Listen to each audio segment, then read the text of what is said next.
Oh, this lockdown is just getting to be too much. And it's especially hard on the kids. It's Lord of the Flies here now. Last week, they flipped over and set fire to the lathe. Then they blamed the router for the pandemic and this year's crop failure, so they buried it alive. Just the Z-axis sticking out. Now they've dismembered and are eating the Maho. Me personally, I'm still fine with Mom's hamburgers and grilled cheeses. I guess kids will be kids. Today I thought we could do a bit of a milling machine autopsy. Old German iron. See how they did what they did. You know, in the good old days. Think of it like one of those ancient tech shows. Most of you know I've been tearing down the Maho for a CNC conversion, and frankly I'm impressed with what I'm seeing. I'm even starting to feel a little bit guilty about tearing it to pieces. I figure, if nothing else, it deserves a good eulogy. I'm not quite down to the atomic level just yet, but this is my progress so far. Though, given the half-butt effort I've been putting into this, I'm quite happy with where it is. Recall, this whole mess started out as a fully assembled milling machine, candy-coated in 30 years of its own filth. I've got it broken down enough that I've been able to figure out what I want to do, how I want to do it, take measurements. In fact, I've even started ordering parts for the CNC conversion. Exciting times. We'll take a closer look at these parts, but for now, this is the machine base. How do people do this on-camera pointing thing? Trying to control my hand through the viewfinder is hurting my brain. I think I can smell burning. This is the Z-axis dovetail, or what I'm calling the Z-axis. It's a little bit weird on this machine because it's born as a horizontal mill, so the axis naming is a little screwy. The X-axis would move perpendicular to this. That's the X-axis there. That's the X-axis there. That's what the horizontal table would attach to, the work surface, the vise, that sort of stuff. Immediately behind it is the Y-axis. Hold on, let me just... That's the Y-axis, and that rides on top of this column. That's a tool holder you might see sticking out the front, and where the vertical head attaches. And that right there is my sitting/thinking stump. Invaluable for CNC conversions. I'm sure you can get one of these from Lee Valley or Rockler or something, but usually they'd be pine. For a CNC conversion of this magnitude, I'd recommend oak or something harder. Lots of heavy thinking happens on that thing. For anyone who may have been wondering what the weak link literally was in my scissor lift, well, it turns out it's that crossbar there with the drive nut in it. The whole thing bent into a V-shaped and cracked through the middle. Probably started somewhere on that weld and made its way back. And when it failed, it looked a lot worse than this. That whole cross member became sort of a V-shaped and started to pull out of the pins on each end.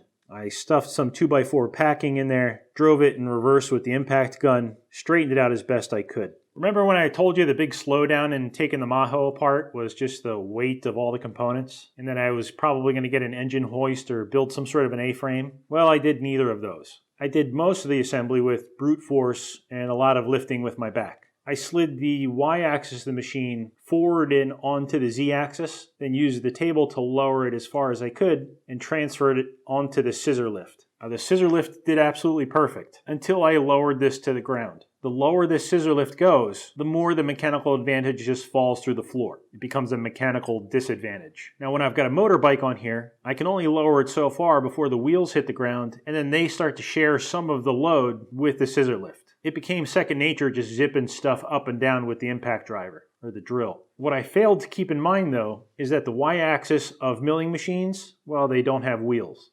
The top of the lift came down to within, 2 inches of the bottom of the lift, and it just gave way. Live and learn, huh?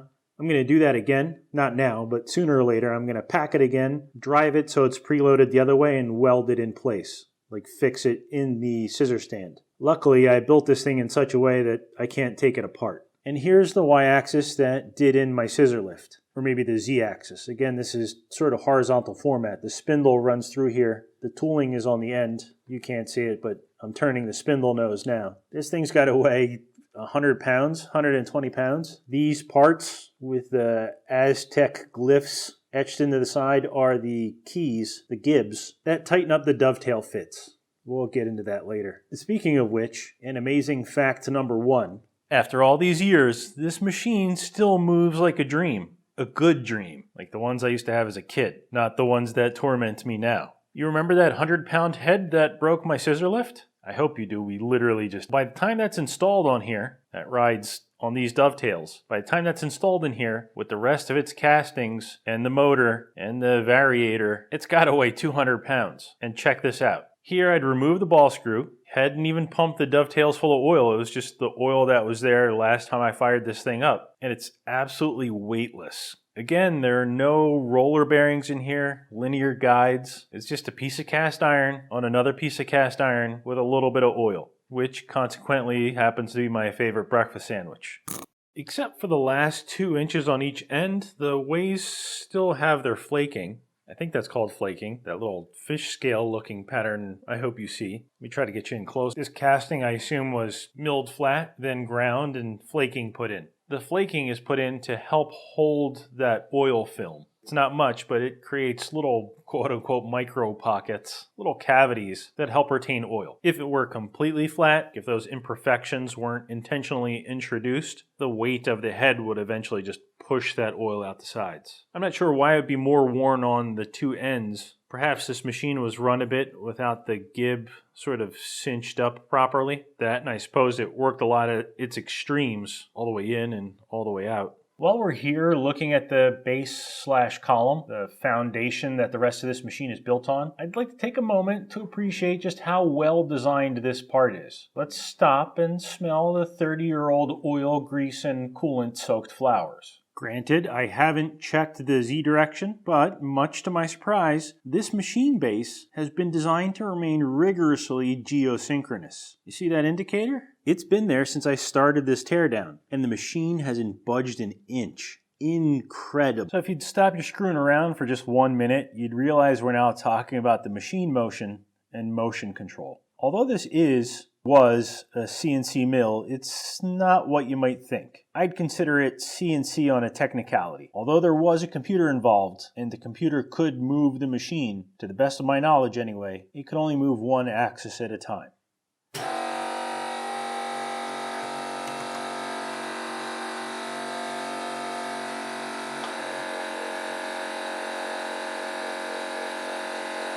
It's basically a milling machine that let power feed get to its head. Get it? Alright, fine, that was stupid. I'll take it out and edit. So what does that mean? One axis at a time. And more importantly, why am I filming this on the floor of my garage, staring into the spindle high-low selector? Well, first and foremost, this machine couldn't mill a circle, or arcs, or curves, or crescents, or any other synonym for circle or partial circle. Consequently, it also couldn't cut at an angle. Unless the work slipped in your vise, I guess. But it could face stock off, cut rectangular or stepwise contours. It could cut and clear pockets. Basically, it could cut any shape where all of the included angles were 90 degrees. I think the CNC part comes from the fact that it had feedback for each axis in the form of a DRO reading. So where power feed is just, well, power feed, it moves until you stop it. This could move any given axis a programmable distance. It could, for example, power feed Z exactly 2.54321 inches up, and heck, probably even down. The motor and the controller would move any of the 3 axes via the transmission inside, we'll get a look at that in just a moment, one at a time, until a programmed distance was reached. It would keep doing that until the program was finished. What I think is cool though is how it moved all 3 axes with just one motor. I mean, I think it's fair to say that modern CNC machines have a dedicated motor for each axis. Motors you could run simultaneously to make all the funny shapes we've come to know and love. Single motor power feed isn't anything new or particularly exciting. Here we're looking at the bottom half of a Schaublin 13. This is my manual milling machine. You don't usually see this part in videos because I do most of my milling up on the machine table. But this thing runs X and Z on one motor. I have no Y power feed on this thing. There's a motor in the base that sends power up into an apron, what I'm calling the apron. It stops there because the machine is effectively in neutral, and I can convert that power either to X or to Z in either directions. And the machine will keep running either of those axes until I either stop it myself, putting it back in neutral, or it reaches a limit switch. This machine also has a rapid override in the form of a giant pedal on the floor. When you see those quick moves and you hear the buzzing in some of my videos while I'm milling, it's because I've hit that rapid override.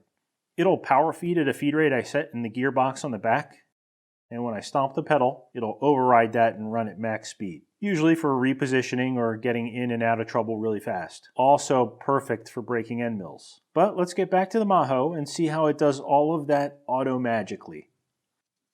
Clutches, right angle gearboxes, hydraulic brakes, dual input helical bevel gearboxes,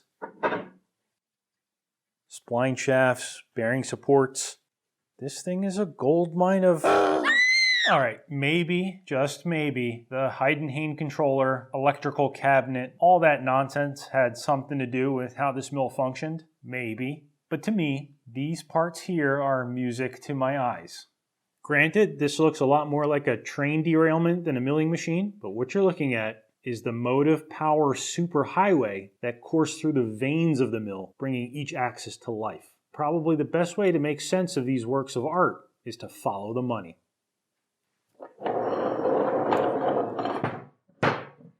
This is a pancake motor. They call it that for obvious reasons. Tastes like pancakes. Maple syrup. DC motor, and it ran all of the axes. Geared up, there's a timing pulley there.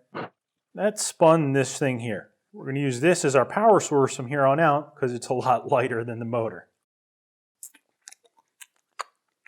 So it doesn't taste as good. This will be quick, but as we work through this, I'd like you to pause your video every 15 frames or so. Sit in silence for just one moment and let it sink in just how much trouble these zany Germans went through to power a 3-axis machine with just one motor. Anyway, power came in at the base. Again, one DC motor, belted up to this larger pulley. This nets us a speed reduction and quite a bit more torque, and into its first of many gearboxes. This, if I'm not mistaken, sat about like that. You likely can't see them, but there's 2 bevel gears in there. Power goes straight through, and the 90-degree bend sends power through another spline shaft up to the head of the machine. In this orientation, the milling machine is laying down on the floor. Installed, this would be straight up vertical going to the head. On each axis, there's a clutch. That's this part right here. If I power this gearbox, the spline shaft moving off the screen to the right isn't turning.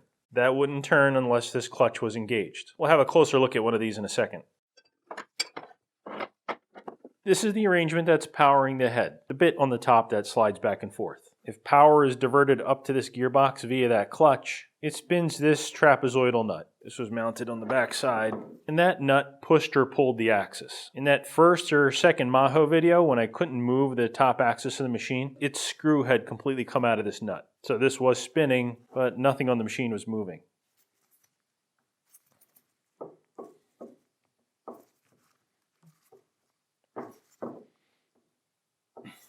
All right, that lives there now. The second input to this gearbox is just the manual hand wheel. I can't see what I'm... There it is. The y-axis could be moved either with power feed or by hand.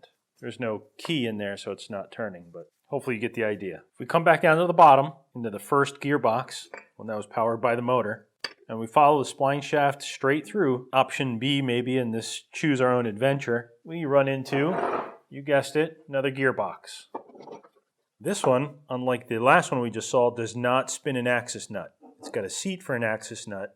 It's actually this one here. This is bolted to this gearbox, which is bolted to the frame of the machine, that heavy base we saw in the beginning. This nut does not move. Instead, power is routed up this spline shaft, bridged over via a set of spur gears, and sent back down in the form of a rotating screw. And when this screw turns inside this fixed nut, well, it translates the entire table up and down. This is what I'm calling the z-axis, is the tables moving up and down. While we're here, this node, I don't even know what you'd call this. This is a gearbox. This subassembly also has another bevel gear snuck in between the 2 spur gears that diverted the power down into the screw and the screw itself to accept input from a hand wheel. This would be the hand wheel that raised and lowered the table. If that weren't enough, 2 more electromechanical clutches. I'm showing this to you now because in a second you're not going to be able to see this anymore. All of that clockwork fit all up inside this apron. The gears and clutches fit something like this. The spline and the screw translated with the table. Quick recap so far. In the head, At the top, the nut spun, the screw stood still, and it just dragged the screw and the whole head back and forth with it. These other two axes, the nut is fixed, and they're spinning the screws. Let's see if I can turn this around for you without busting the stitches on my double hernia. And there's the fixed nut for the x-axis. So when the table would shift left and right on these dovetails, the screw was turning inside of this nut. Maybe in the shot you can still see the flaking on the x-axis. I was pretty excited to find that. People ask me all the time what to look for when they're buying used equipment. What you want to do is show up at the seller's house with your toolbox, break the machine completely down, and see what the ways look like. If they look like this, it's not a guarantee, but it's a step in the right direction. Since this particular machine has spent a long time in a dark, damp environment, it's started to throw off some shoots. These are what new milling machine sprouts look like. If they happen to land in a scrap bin, they'll take root and you'll have a clone of your milling machine. I'm going to bring you into the pocket in the saddle. But before I did, I wanted to just give you the big picture to orient yourself. Z-axis screw and the powered spline shaft are coming in from the bottom, and the X-axis rides front and back the way it's sitting here, to and fro. When power is diverted to this lower bevel gear, via those clutches we saw earlier, this gear set spins. And if I can get it into view, I wanted to show you that key in the inside bore of the bevel gear. That key down there is what turns the X-axis screw. And this is the X-axis. This is what the table mounts to, where the vise would sit. And this X-axis screw has a slot milled along its entire length. I mean, what are the odds? The little key we saw on the inside of that bevel gear drives this screw. And turning this screw inside of the fixed nut is what moves this table left and right. The key can turn this and still slide in this slot. So we're done. At this point, we have power to X, Y, and Z. Though you might be asking yourself, rightly so, where on earth does the spark plug go in these old German milling machines? Well, it goes right here.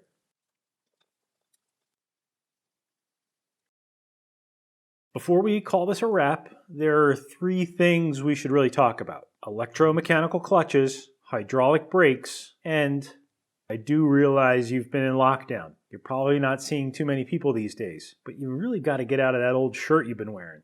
Have you considered? This might more accurately be called an electromagnetic clutch. And to better understand what this does, let's put it back on one of the gearboxes. This happens to have a female end. Another spline shaft fits in here. If I turn this spline, the output doesn't move. So in this case, the motor would be sending power straight through. This side is free to rotate. A mechanical connection is only made when this ring gear, or face gear, is brought in contact with the mating ring gear. You see that spring-loaded action and that face gear mating? This way, no torque is transmitted, no mechanical power is transmitted, until those are engaged, and then it becomes one piece and rotates together. I've got a little power supply hooked up, ground attached to the gearbox. I'm going to hit this ring, the silver ring, with 24 volts. Now, I wasn't sure what the operating voltage was. I tried 6, 10, 12. Didn't come to life until I hit 24. So that's not engaged. Now it's engaged.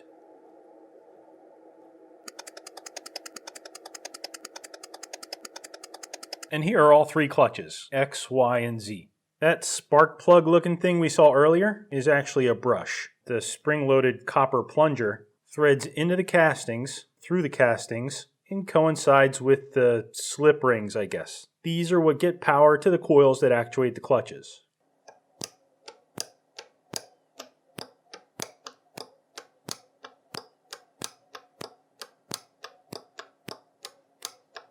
This subassembly in the apron that we saw before is a bit trippy. Mechanical power comes up the spline shaft and dead ends in these clutches. We actuate the lower clutch, that power is sent through the spur gears and the screw turns, which raises and lowers the table. If electrical power is sent to the upper clutch, mechanical power comes straight through, doesn't spin the spur gears, and instead spins that keyed bevel gear we saw a moment ago that turns the X-axis screw. Pretty neat, huh?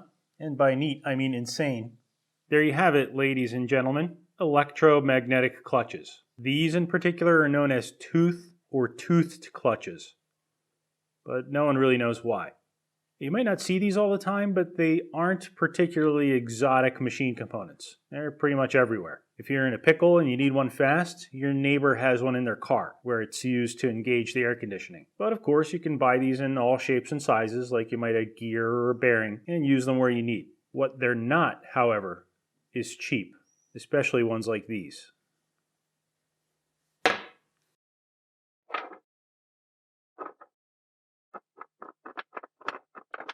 Hydraulic brakes, or maybe this is a hydraulic lock.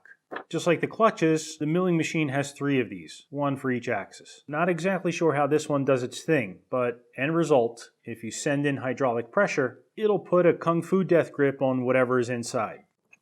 When this is mounted on something, and you send it hydraulic juice, it'll squeeze the ever-living life out of it.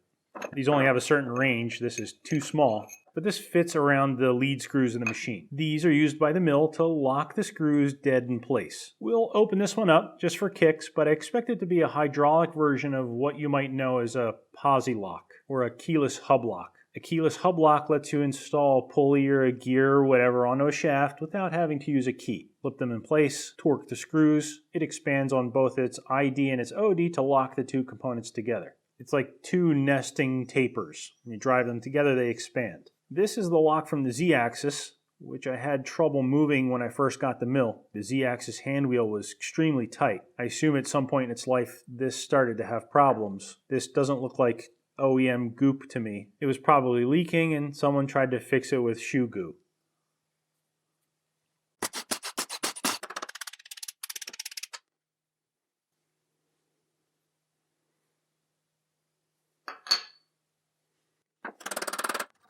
That's one piece. That's pretty cool. The entire cylinder body is all one piece. But I think I see what this thing is doing. There's a plastic bushing down in there. It appears to work sort of like a blood pressure cuff. You know those things that doctors pump up full of air until your arm turns blue? Bushing feels like it's pressed in there. I could probably pull it out if I really put my mind to it, but I foresee myself covered in hydraulic oil. My money is on hydraulic pressure behind that plastic bushing. Makes it squeeze in sort of into an hourglass shape.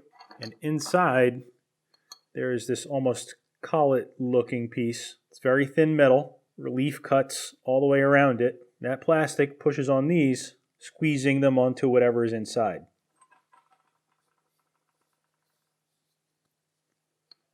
That's pretty neat and pretty simple, if that's indeed how it works. There's nowhere to get a bite on this. Okay, whatever. Oil goes in one side and whatever's inside ends up with an atomic wedgie. Hydraulic brakes, everyone.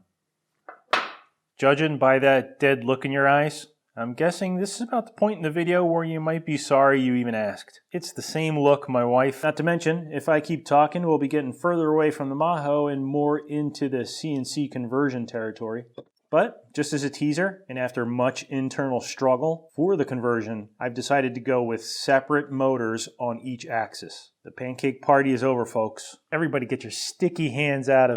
I'll be going with servos, no steppers here. And I hope you're all sitting down for this. EtherCAT controls. I'm sure you all know this. My apologies. EtherCAT stands for Ethernet for Control Automation Technology.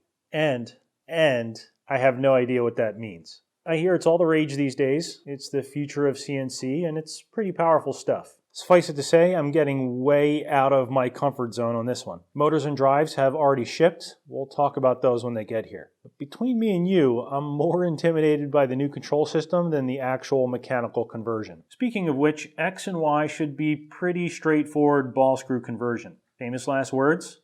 I think I just need to gut out anything that gets in the way, do some machining, and replace the fixed nuts with ball nuts. I'll likely need to make new end caps for each axis to accommodate like the preload bearings, or just the bearings. Maybe just modify these. We'll see how much space I have to work with once I get all the hardware in here. The major curveball, so far anyway, I think is going to be the Z-axis. This bit right here that we saw earlier. This screw here is 30 millimeters, maybe 28. It's a trapezoidal screw and is the biggest screw in the machine. To retrofit this with a ball screw, I'd need to go down 1 or 2 sizes. 24, 25 millimeter, I'm not sure what the standard sizes are. 3/4 inch maybe, but all of those seem small. The balls in ball screws are freaking tiny. And this whole apron, X-axis, and work table are going to weigh quite a bit. To go to a larger ball screw, 1 1/4 or 1 1/2, I don't know, 35 millimeters, would require quite a bit of modification to this machine, simply to make space. And if that weren't enough, this is the screw that translates. The nut stays still and the screw runs up and down inside of it. The easy way out is to make a spinning or driven ball nut, which isn't trivial or cheap. I'm not 100% just yet, but at this point I'm leaning towards leaving the trapezoidal screw in there and working with it as is. It's obviously well suited to the load, but downside, CNC machines like to go up and down like newlyweds on their honeymoon. That's a lot of wear and tear. Bear with me just a moment. I need the thinking stump. Then there's the backlash thing. These screws have backlash, though it may not be a big deal here since it's a vertical axis, and there's a lot of weight involved. That's what I'm telling myself today anyway. This is probably one of the very few instances where gravity is on my side. All of that weight will always keep the nut on one flank of the screw, and maybe backlash wouldn't be a big deal. But, well, I don't know. If anyone has any strong feelings either way, let me know down in the comments. We'll get deeper into the CNC side of things as parts come in and my ideas crystallize, but for now, that's all I got. Hope you enjoyed that. Thanks for watching. It just dawned on me. My apologies. We did a milling machine autopsy, and I haven't even shared my findings for the official cause of death. Thanks for watching.